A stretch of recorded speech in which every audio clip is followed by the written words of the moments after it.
What's up guys, it's your boy Milano Miguel, back at it again with another video. Today's episode 5 of season 2 of the AC Milan vlog series, so here we go. Here we go.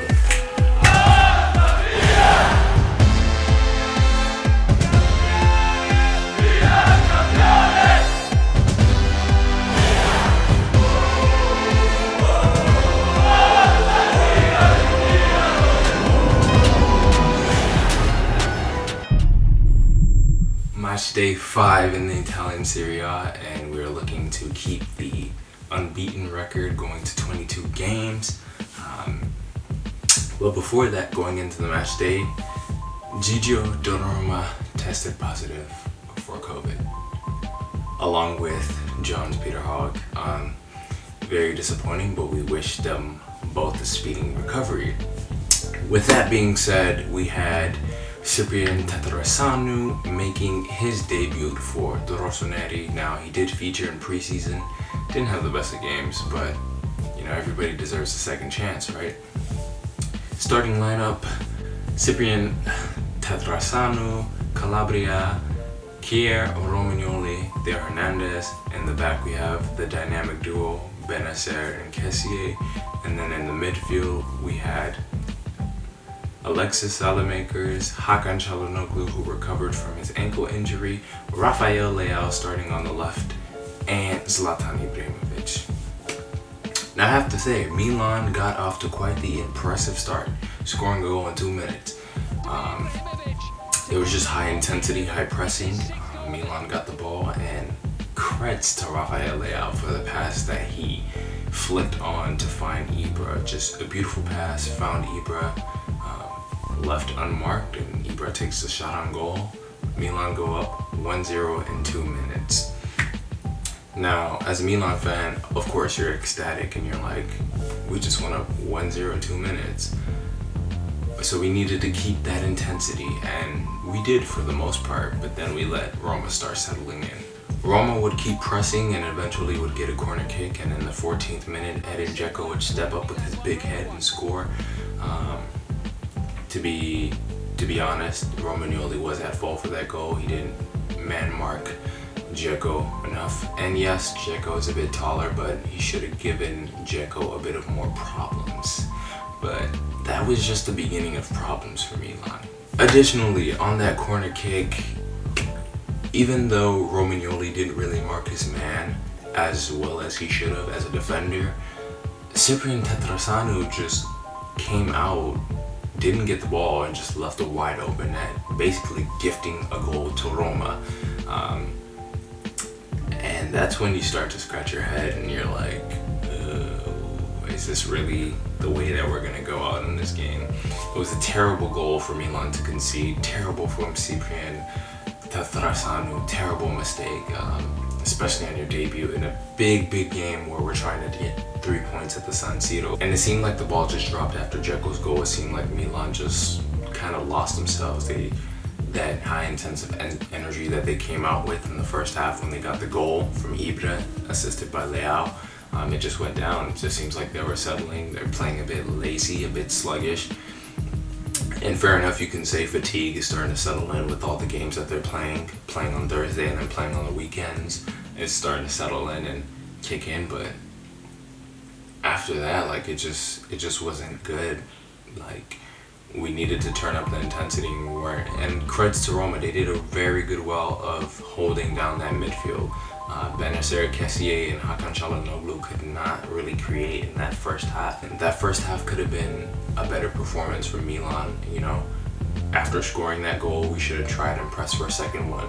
Yeah, we conceded a shitty goal, excuse my French, but you know, we should have been able to muster the courage to try and find another one. So halftime, Milan won, Roma won. We had 57% possession in the game. 6 shots, 4 on target. Roma had a couple shots. I think they had 4 shots, 3 on target.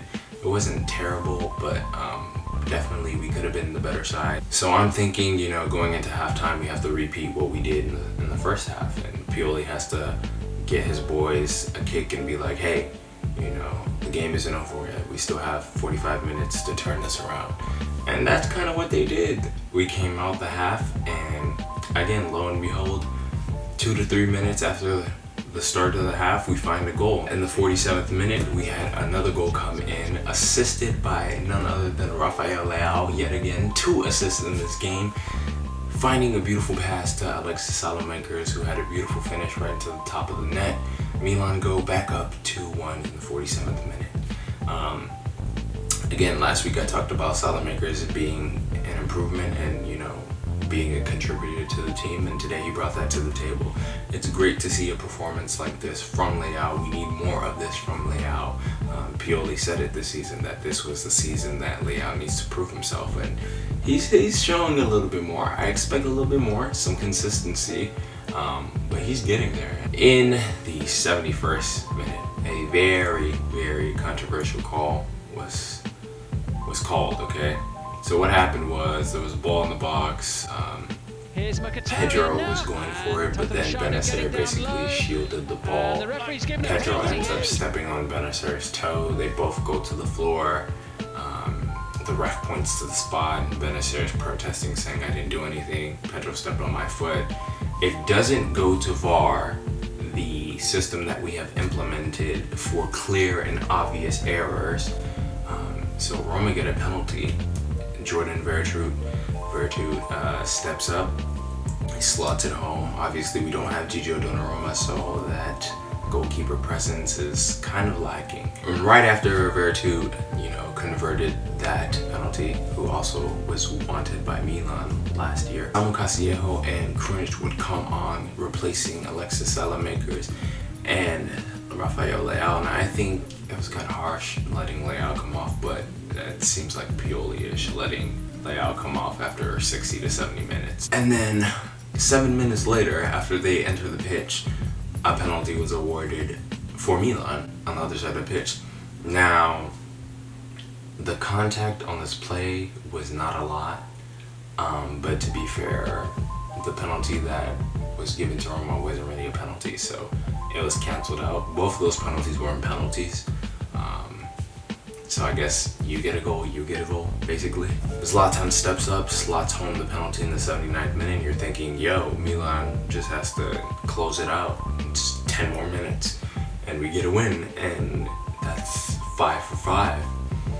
But then, another corner kick, and I guess Milan just lacked motivation, fell asleep, and nobody was just marking Kumbula at the back of the post. Many people can say you can blame Serbian Tătăruşanu, Zlatan Ibrahimovic for not clearing the ball, Simon Kjaer for just ball watching. Everybody was at fault, to be honest. It was just a mistake, and you live and you learn. So at the end of the day, the game ends 3-3, Milan, Roma. Did Milan deserve to win? Yes. Did they win? No. All in all, it was pretty much an even game. Milan had 54% possession, 13 shots, 8 on target. Roma with 46 possession, 12 shots, 7 on target. It just goes back to, you know, these little minor errors. We know that we need to work on our set pieces. They're not the best. We know that Romagnoli just came back from not playing football for 3 months, so he's a little bit rusty. It sucks that Gigio caught a positive COVID case this morning right before the game, so that was a huge blow. But we blew it. We had the goal lead every time. We were in the lead every time. Roma never led us. We always led them, and we let them back into the game. The 2 goals that we conceded before the penalty, the first goal, Tătăruşanu and Romagnoli were at fault for that. And the 3rd goal, everybody on that team was basically at fault for ball watching and just letting Kumbula just put it into the net. And at the end of the day, it is what it is. We're still undefeated 22 games in a row, which is still quite impressive. It would have been nice to get the win and get 3 points and then, you know, cement that lead in the table. We're still in first place. And this is going to be one interesting Serie A season. I think that we do need some more depth, so that January transfer window, hopefully we bring in a center back and a striker. That's what I'm hearing about. Maybe another midfielder or something. We need somebody to replace Kessié because he plays way too damn much. And it looked like he possibly might have gotten injured today. That was a little scare. But yeah, we just need to work on the little things. We have Sparta Prague on Thursday, and then we have Udinese on Sunday, which we just need to rest and get our minds back on track. We're still undefeated. We're still first in the league. And yeah, we just need to come back out, kick ass. Yeah, it sucked we didn't have Rebic. It sucked that we didn't have Donnarumma. But we can't make excuses for a game that we could have won when we were leading. Everything was thrown at us. But yeah, it sucks. We didn't have Rebic, we didn't have Donnarumma, but we can't make excuses. We just gotta take it as it is. And then we got Sparta Prague on Thursday, Udinese on Saturday. We just need to go back to the drawing board, get some rest, come back, kick some ass, and let's win. That's all I got for you guys. See you on Thursday for the Europa League game. Forza Milan, and peace.